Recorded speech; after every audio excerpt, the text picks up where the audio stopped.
आजकल ऐसा हो है कि मेलवा से ज्यादा कैमरवन वाला का भीड़ बुझाता है।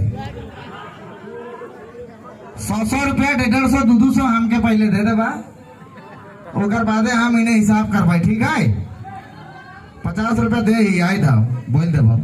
शुरू नाम ले हमरे कर इज्जत कम हो जाता है, पैसा वाला का नाम ले ले का। जन्माष्टमी कर हार्दिक हार्दिक बधाई है। राजा रानी का जन्मदिन कर हार्दिक हार्दिक शुभकामना है, बहुत सारा बधाई है। नाचक शुरू करे का लेकिन एखन नाम के लागे और भीड़ एखन आवे एखन मैया मन नाचक वहां है। सबसे मिलकर रिजरंग करबे, हमरे बहुत मजा करे का, मस्ती करे के।